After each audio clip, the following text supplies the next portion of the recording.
Hello! The Allied invasion of Europe, or Operation Overlord, began on June 6, 1944, with the landings on the coast of Normandy. It's most famously known as D-Day. D-Day was arguably the most important event of the war, as it was the opening of the final phase of the conflict with the Germans. If they would have failed to get troops ashore to establish a secure beachhead, this would have set back the Allied cause and undermined morale, causing this operation to have been abandoned. It was the largest air, land, and sea operation undertaken before or since June 6, 1944.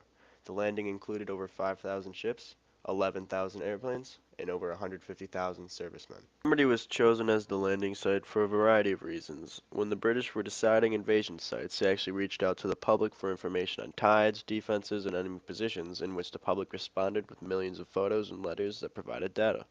Normandy's coasts were directly opposite the Isle of Wight, which was where the invasion would come from, and Normandy was relatively remote from the rest of the German troops. Now, the success of such an operation relied on not only weather conditions but also geography. The most skilled meteorologists were available for the job, however, there was no reliable way to predict the weather long range to Normandy a day or two in advance at the time. There was an error in predicting the weather, and the invasion was set back from June 5th to June 6th. The coast of Normandy also played a major role in the invasion, as it's rimmed with pebble and sand beaches that are backed by large rocky cliffs. This makes it extremely hard to invade, especially with tanks. The 5 beaches that were invaded were given the names Utah, Omaha, Gold, June, and Sword. Omaha Beach became the bloodiest of them all. The beaches were heavily fortified as they were part of the Atlantic Wall, which was an extensive system of coastal defenses and fortifications built by Nazi Germany between 1942 and 1944 in order to prevent invasion from the Allied forces. The fortifications included colossal coastal guns, batteries, mortars, artillery, and thousands of German troops. The major threat the Germans faced was opposition from the British over the English Channel, as they could be ready to navally invade within 24 hours. They did that, by the way. So by the dawn of D-Day, thousands of paratroopers were already on the ground behind enemy lines. They secured bridges and exit roads to help with the invasion. With little opposition at other beaches, Omaha Beach saw the greatest amount of casualties, with 4,000 troops killed and thousands more wounded or missing. Within 1 week, the beaches were completely filled with troops, vehicles, and equipment.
Okay, so Eisenhower finally allowed for the plan to take place. He made 2 letters. One was written in case the landing was successful, while the other was written in case it failed.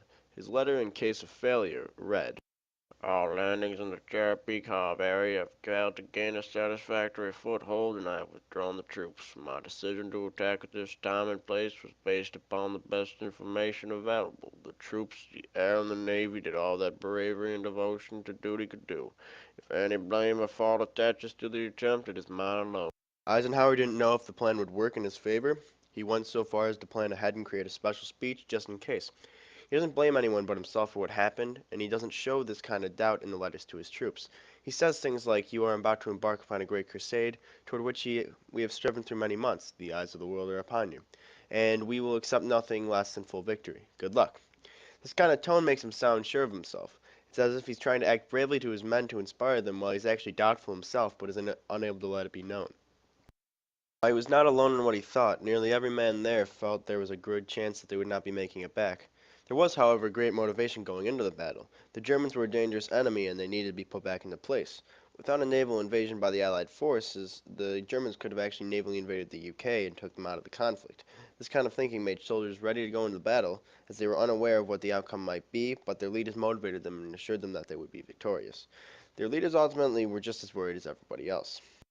Let's now actually get into a couple of the actual veterans who participated in the Normandy invasion. One of them is Walter D. Ethers. He was a staff sergeant in the U.S. Army during the time of World War II.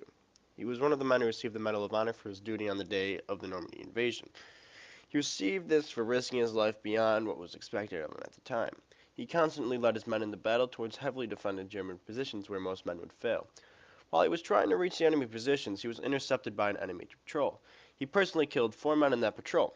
He then crawled forward under heavy machine gun fire and proceeded to jump at the gunners and kill them. He then proceeded to head towards 2 mortars, preceded by a crossfire of machine guns. He led his men through the shower of bullets and took out the mortar, where he killed 3 men. He then took out the machine gun firing at him. The enemy then began to surround Walter's troops, where he then proceeded to fire at the enemy in order to direct the fire on himself. The action allowed his troops to flee from their deaths.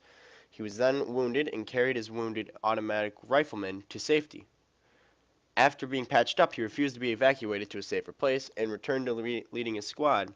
He was not alone in what he did, as there were countless other men who performed heroic acts.